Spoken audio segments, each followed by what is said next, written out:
Welcome to the UnHackable Summit. My name is Claudiu Popa, and I represent the KnowledgeFlow Cybesafety Foundation. We have with us three students from the Ontario Tech University, and these three students are special because they are part of a program that we call the Capstone Program, which identifies them as being some of the smartest people in the world just because they chose to take part in this program. Their interests lie in cyber safety, and they specifically opted into to a project that has them doing research and has them learning about online privacy, cybersecurity, cyber safety, etc. They have been hard at work in creating materials for Cybersecurity Awareness Month, and today is Cyberday.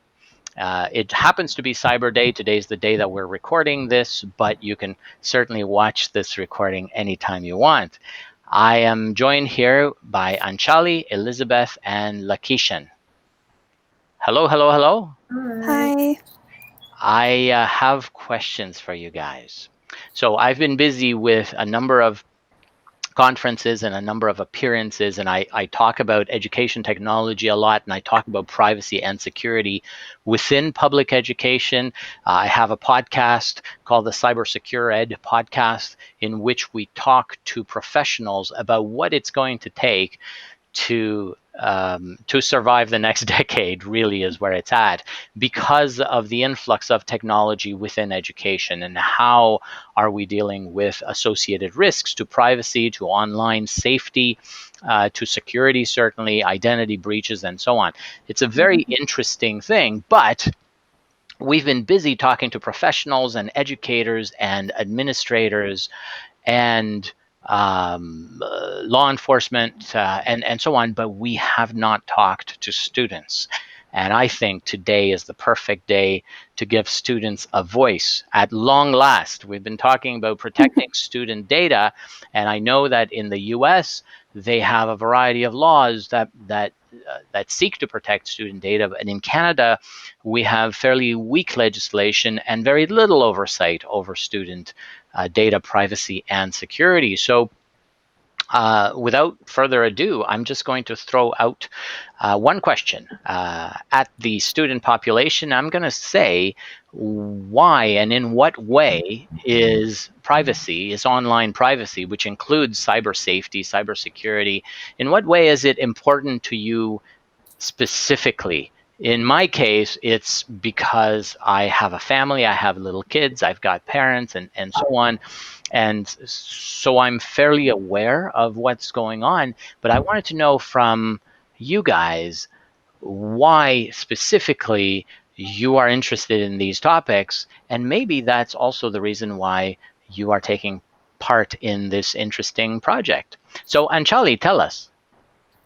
I think it's really important for us because we also have futures ahead of us with regards to work. As like you said, you have a family. Hopefully, we'll all have families one day as well. So it's important for us to have everything safe and private. Of course, we can put out things that we want to make public when we want, but again, there's certain things we want to keep private. So I think it's really important for us to learn about these things for our future and to help our kids in the future as well. Makes sense. Elizabeth, tell me what that means to you. What does privacy mean to young people these days? I think it means a lot to us, especially this pandemic. We're all using online to do our stuff, especially online class. And especially students, we're using social media a lot. Like there's like clickbait. We're not thinking too much about, like, we're just like clicking, clicking and clicking. We're not sure if we're giving out our information without us knowing. So I think it is important for us to have a knowledge, like specific knowledge about cyber safety that will help us to identify which should we click and how to protect our privacy. So, Lakeeshan, within that same scope, do you feel that you have the skills that you need? Do you feel that most students don't have those skills, but you are you're finding out a lot more about privacy and cyber safety as a result of your interest in it. How do you feel about where students are at with their awareness of online privacy and cyber safety? Mm, I feel like students have to be more careful. Like Elizabeth said, yeah, we're using online more due to COVID, and students have to be careful because anything you click could just lead to fraudulent things that could happen to you, and it's just bad after that. Makes sense. Anchali, if something were to happen to your personal information, either on social media or the student data that's being held by one of your educational institutions, what would be the steps that you would take? I would probably not use anything online as often as I would, and I would kind of step back from things and figure out what actually was leaked and what information was um, like hackers have. Mm-hmm. I honestly would just take a step back. I'd be really scared, to be honest. I really wouldn't know what to do in that situation. The only person I could probably go to first would be my dad, because he works for Bell, so he may know certain things. And then again, we parents are still learning just as much as kids and students are. So I think it's kind of something we would have to battle as a family, not just me personally, but yeah. So luckily, this hasn't happened yet. Not yet, but it could, which is It something I'm certainly really could. worried about. Yeah, Or we don't know whether it's happened, right? Because in yeah, many cases, organizations don't even know if they've been breached. yeah. Um, Elizabeth, what would you do if you heard that your student data, which was entrusted to either one of the apps that you're using or one of the technology platforms or the educational institution itself, what would you do if you were notified that your data was compromised? What would be the first couple of steps? I think the first step probably is to call like someone who has knowledge about cyber safety and probably ask how, because me myself have no idea of how, like what's the step should I do. Mm-hmm.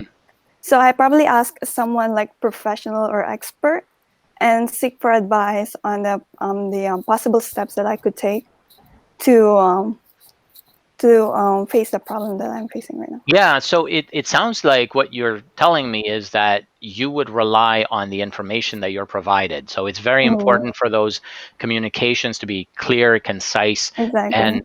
and to give you sufficient information to go on. Mhm. Lakeeshan, if you were to read that kind of notice that says, "Hey, you know what? Your information's been breached. Sorry about that. We're doing what we can. We're investigating. Here's a number to call." You would certainly call that number. There would be a support line. What other steps would you take? Would this be a concern to you, or would you trust that all of that is being managed adequately? If obviously I would be really frustrated, I would call that number, and depending on what information was compromised, like if it was like my bank information or something, I'd also have to contact them, stuff like that. What do you think would be your most important information what's the most important information that you care about, Lakeishan? Anything related to identity, that would probably be the most important. So, are you talking about name, address, phone number? Or are you talking about, your preferences as you're surfing Amazon, and every time you click, you're Uh, indicating to someone that you like white shirts and that you're looking for a specific kind of books, etc. Because your, that's all part of your identity information. your address, like your SIN number, things like that. Hmm. That's the most important information. That's right. That's right. Um, so have you heard about and you certainly in your individual academic careers you've been through a number of schools and academic institutions. um, what sort of trust do you what do you need to hear in order for you to trust that the organization is keeping your information safe and that the emails that are coming through the email address that you've been provided, that those are safe for you to click on, because phishing is likely to be a problem. Anchali, have you seen anything like that? Any phishing or any, I don't know, ransomware? What kind of malicious emails have you seen?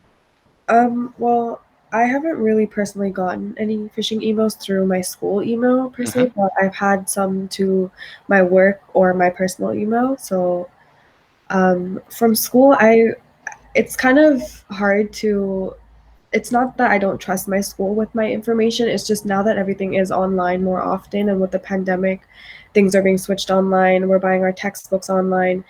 I can't say that it's easy to avoid a situation where there's data breaches. So it's I think it's going to be it's hard to just easily say that you're going to trust the school. There could be other factors. But it does sound like they're doing a pretty good job of email They are. filtering. They are. Yes. With the bec- emails, that's pretty safe. I haven't gotten anything like the phishing emails or anything like yeah. that. How about you, Elizabeth? Yes, same as me because I'm using two different emails as well. Same as Anchali, I am using my UOIT and then my personal email. I've gotten some from my personal email, Yeah. like phishing emails, and then for my school, I never gotten some. In terms of my trust, I yeah, same as Anchali, I cannot just like trust them fully because I'm not sure how secure our system is. But Even it if sounds like they're doing a fairly yeah, decent job. fairly At least you decent. haven't heard. Have you heard any horror stories from any other students, or read something about another school? I've Oh, sorry. oh yeah, go ahead, Anchali. I Yeah. think I've heard something. I'm not too sure. I think I saw an article maybe last year, the year before, about York having some data breaches. I'm not too sure. But it's then again, I didn't really further look into it. But yeah, that's something I just wanted to say. How? I Yeah. So how about you, Lakeeshan? Have you heard anything that would be a concern to you if it happened at your school? Yeah, like any data breaches related to any of the students' personal information would for sure. So what steps do you personally take, Lakeeshan, to protect your personal information? Honestly, Do you have specific, like if you went into a gas station and they had a contest there, and they said, well, we're going to give you some free gasoline, um, what kind of scrutiny do you apply to how you fill out the kinds of forms that for contests, or even forms that you have to fill out? Because sometimes I'm asked to provide, let's say, a driver's license. So, for example, to go to a gym, they say, well, come and check out our gym. Back in the days when you could actually go to gyms without looking like the Terminator or Optimus Prime or whoever, but they would ask for a driver's license, and they would say, well, we need to keep this thing on file and we need to take a photocopy of that. What steps do you take to protect your information? Can you give us an example of something that you might have done more or less recently? honestly, if it's a gym and you have to show ID, I would prefer to like show an ID that doesn't show too much information about yourself. Hmm. And also, like if they ask for an email, I'd give like a spam email, something that I don't use regularly. Right. So you have multiple email addresses. Do you have different email addresses that you can? Sometimes these are called burner addresses. Yeah, Sometimes they're used just for signing up to things, right? Because you don't necessarily want to give away your main email address. yeah. Anchali, do you have any tips? I kind of what Lakeisha was saying, like spam emails. I do have a few emails that I use for, let's say, for like online shopping or just in stores that I would give rather than my personal email that I have for work or for school. Like I don't give my school email to anything else. It's only for school related things, Hmm. just to avoid phishing emails or Hmm. anything like that. Yeah, that's interesting. Um, and Elizabeth, what have you done recently to protect your personal information? Something that's top of mind? I've using the two-factor authentication for most of my applications. Facebook. Um, Recently we talked about it, right? So because I have a PayPal, so I set that up too. Because Yes. that's scary. Because I I've heard some news about PayPal, so I've turned on my two-factor authentication, even on some of my applications, just to make sure that like additional protection for my information Yeah, that I've that's given out. excellent. So, two-factor authentication, for those who don't know, is really an insurance policy that you're taking out against the likelihood that your password might be lost, right? So, as you're giving out your password, um, you're able to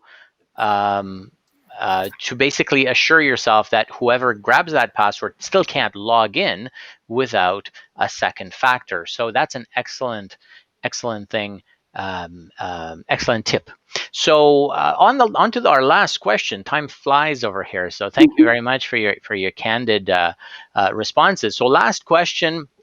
I'm going to ask you guys what one tip you would have for other students, be they at your educational institution or somewhere across the country. What is one tip that they could take away from you guys? Because you've been through a number of activities and you've even designed some of the materials for Cyberday and some of the privacy related activities have benefited from your level of wisdom. Um, Assuming that not everyone has that level of familiarity with cyber safety, what's one tip that you would give other students, either your age or younger, to protect themselves now and in the future? Lakeeshan? So if you see something that you don't normally receive, like a text message that you don't usually get, you should always disregard it. So even the other day, I got a text message saying Rogers refund, and he sent a link. I just didn't reply to it. I just deleted it, and I just knew it was like 100% scam. That you don't usually get text message with refund. How much was it for? Maybe you could forward it to me, and I can take advantage of the Maybe refund. the URL just seemed really fishy too. Yeah. I don't, Well, how much was the amount? I don't even bother. It doesn't say anything until you. Yeah, so this is important, and I think that's a fantastic tip. They usually give you a very precise amount, like $328.41, because you can't make that stuff up. So if it were as a round number, people would be more suspicious. But sometimes they give you a specific amount, hoping that you'll click on it, and so that would be a phishing message if it was on email, but it's called smishing if it comes to you on your handset, on your phone. Smishing comes obviously from SMS. It's an SMS type of phishing. So watch out for those. That's an excellent tip. Who's next? Anchali. I would say, if adding on to what Lakeeshan said, if you do get anything you're unaware of, just disregard it. But also, if you're unsure about something, don't be afraid to ask questions, either to a professional, to your teachers, if you have any questions about your privacy and safety, because people need to be aware of what they're getting themselves into, regardless of where it is, if it's at work, if it's at school, online, anywhere. So if you're not expecting messages, if you're not expecting some strange parties to reach out, then ignore them. Is that your tip? Not ignore them, but I would say, well, it's hard to say, because I mean, I get calls from random numbers all the time, and it could be, let's say, a relative who got my number from someone else, and I wouldn't know. Right. So I'd say, for me personally, what I do is, if it's a number, I answer it. If it's an automated message and I don't know where it's from, or if it's just kind of a random call, I block the number on my phone. Do you ever let it go to voicemail and then enjoy listening later to That all the happens fake too, police officers that tell you that you owe them money? And yeah. Yeah. I used to get the ones where they threatened that to deport me. So they said, we're going to Yeah. deport you. We're not going to tell you where we're going to deport you, but we're going to deport you. So they haven't thought it through really. And so some of them are amusing, but I can see how some of those might be scary to certain people. Maybe not students, maybe older adults, maybe people who are doing something else and they're kind of distracted. So that's an excellent tip.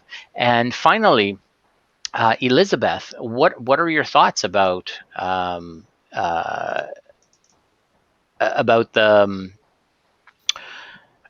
the one tip that you would recommend that students across the country never forget, what is something that not necessarily in instances like Lakeeshan or Anchali mentioned, where somebody would reach out, but what about situations where you come across websites where you're not really sure that you're looking at something legitimate or illegitimate? What are some of the tips that other students should take away, let's say, as they're doing research, or as they're doing their homework, or as they're taking part in school activities?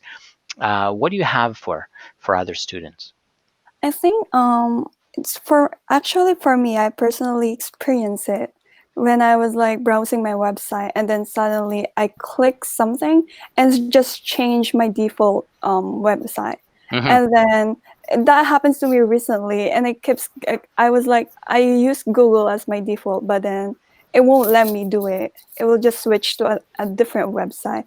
That's And then interesting. I just realized that something get into my laptop.